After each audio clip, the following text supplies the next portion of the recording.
The farmhouse's weathered beams emerged from the gathering twilight as their minivan's headlights swept up the long driveway. For John Baker, returning to his uncle's rural farm for Thanksgiving felt like slipping back in time. Nearly there, he told his family crammed in the back. Sarah, his wife of 15 years, nodded absently while scrolling through emails on her phone. Their daughter Emma gazed out the window, lost in music from her headphones. John slowed the van, peering ahead into the gathering shadows. A shape loomed in his high beams. A dark SUV was parked at the end of the lane. Odd place to stop, he muttered. As they passed, the SUV's lights flicked on and it pulled out behind them. "Dad, that car's been tailing us for miles," said Emma, headphones now around her neck. John glanced in the rearview mirror. The SUV's grille filled his view, headlights blazing too close for comfort. He tapped the brakes, hoping to widen the gap, but the SUV matched his speed, refusing to drop back. "Probably just headed the same way as us," said Sarah, though her voice held an edge of unease. They turned into Uncle Sam's long driveway, gravel crunching under the van's tires. The SUV slowed finally, hanging back at the entrance instead of following them up to the house. See, just a coincidence. John pulled up to the farmhouse and killed the engine, relief mixing with an irrational knot of apprehension in his gut. He told himself, country roads played tricks in the dark. A figure emerged onto the porch, backlit by the farmhouse's warm glow. "Sam, good to see you," called John, getting out stiffly. A biting wind whipped down from the surrounding fields. "John, you're right on time. Come in before you freeze," boomed Uncle Sam, drawing the shivering family inside. His barrel chest and weathered face showed a lifetime of farming. "Now, who's hungry?" While Emma helped set the table, Sarah started a fire in the antique cast iron stove to chase the November chill. But John found himself lingering at the window, searching the encroaching night for any sign of the SUV. Nothing moved outside but whisking leaves in the sputtering porch light. John shook his head, forcing a smile as he joined his family for dinner.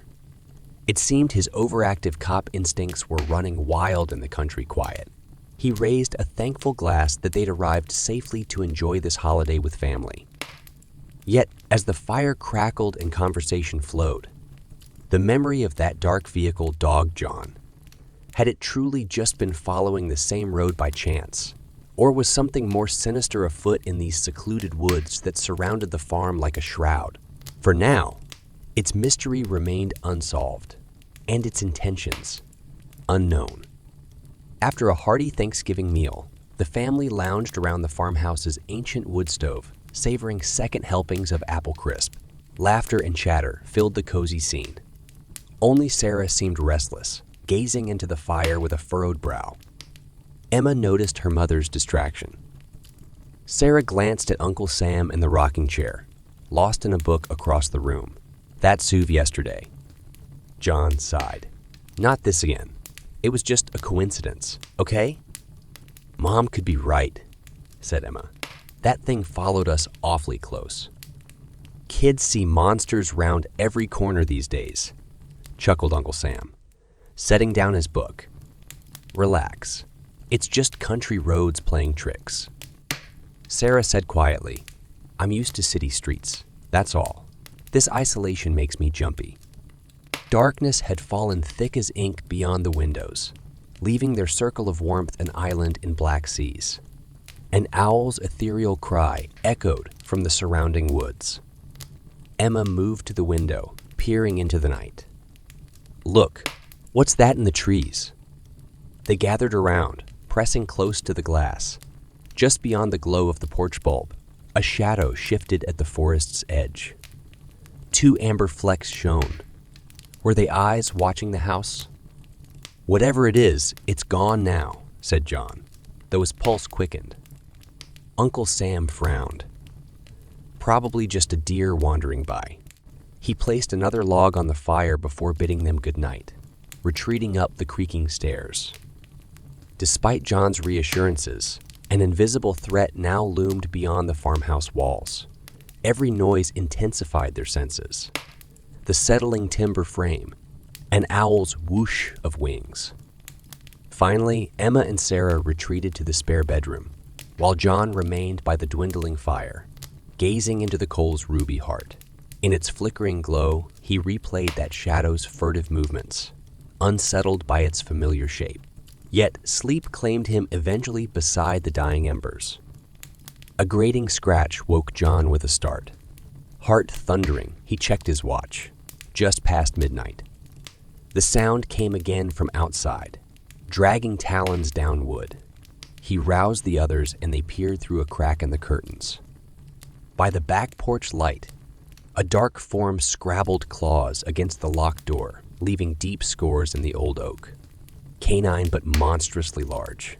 It lunged again, jaws snapping at empty air. "It's trying to get in," Sarah gasped, clinging to Emma. John grabbed his hunting rifle from the mantel. "Stay here," he ordered, creeping down the creaking stairs 2 at a time. At the back door, the thing pawed and snarled, mad with frustration at being denied its prey so near. John switched on the porch light and it wheeled, golden irises fixing on him with animal malevolence. But it was no wild beast. The SUV idled at the tree line, its driver masked in shadow. The hulking form turned and loped into the waiting vehicle. Tires spinning, it raced into the night, leaving the family shaken to their core.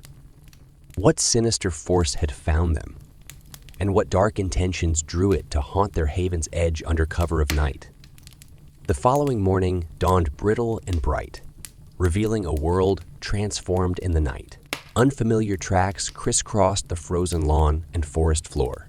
Some paw-shaped, others ominously humanoid. Over a tense breakfast, John radioed the local sheriff with their disturbing discovery. But alone with their unease, doubts crept in. What proof did they have but bizarre tracks in the mud?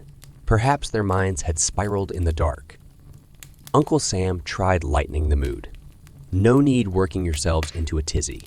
Let's give old Dobbin his feed and clean the stalls, get some chores done, distract our minds." Emma and Sarah set to scrubbing the kitchen while the men tended the horses. But restlessness dogged them like a shadow, and conversation circled back to theories with no answers. Returning from the stables, John spotted Sarah gazing tensely across the fields, worrying the kitchen towel like a talisman.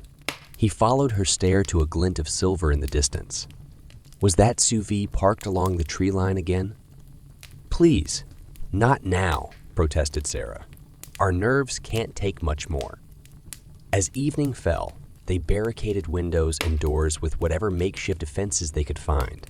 A dresser, brooms wedged under the back door handle.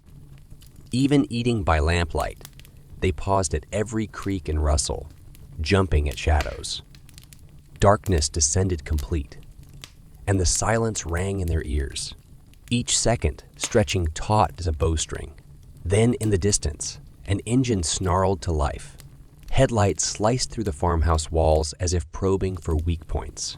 Tires spun and it raced off, circling the perimeter in increasing loops. They were being toyed with. The hunter was also the hunted, stalking its cornered prey. John's fists clenched around his rifle, finger tensing on the trigger. But he had no clear shot in the swirling blackness. All they could do was wait and watch for the next move in this twisted game. At midnight, it returned.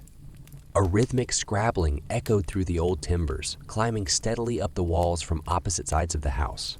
Eyes wide with horror, they realized too late. There were at least 2 assailants working in tandem outside. The family huddled together, praying, listening to the ungodly sounds mounting all around their sanctuary. John raised his rifle, his aim shaking as much as the farmhouse in the grip of unnatural forces. When would the breaking point come? Dawn broke to a still, colorless world. The eerie noises had faded with the night, leaving an unnerving quiet in their wake. Over a cup of strong coffee, the family debated their next move. John said grimly. "We need answers before this escalates further. I'm going to search the property." "Sam, will you and the girls stay inside?" Emma protested. "I want to help find these creeps."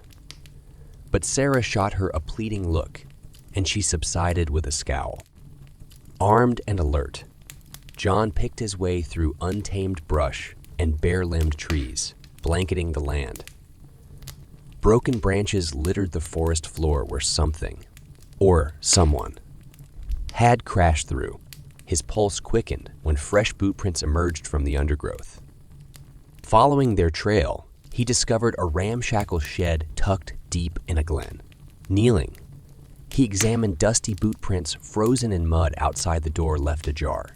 Steeling himself, John lunged inside and froze in horror. The tiny space was a nightmare scene. Bloody implements and chains dangled from rusty hooks. Torn clothing and ropes coiled in filthy piles. A stench of sweat and rust clung to every surface. John retched, backing into sharp metal. He whirled to find a massive hunting trophy mounted on the wall.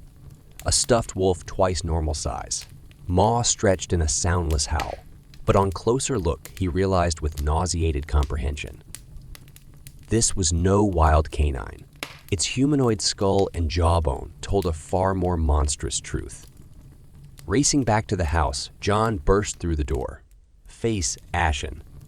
"Get in the van, now. We have to call the sheriff." Without questioning, the others scrambled to obey.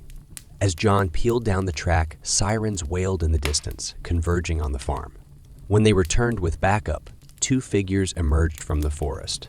The sheriff and a deputy, cuffing a gaunt man and portly woman crusted with grime. It seemed the county's most notorious hermits had spiraled into depravity in their isolation. Prowling the perimeter of their lair, they'd fixated on the visiting family as new sport for their depraved games. With the perpetrators arrested, the family slowly breathed easier. Gratitude swelled for their survival of this ordeal, and for having each other through darkness most deep. As they drove home that night, all agreed this was a Thanksgiving they'd never forget.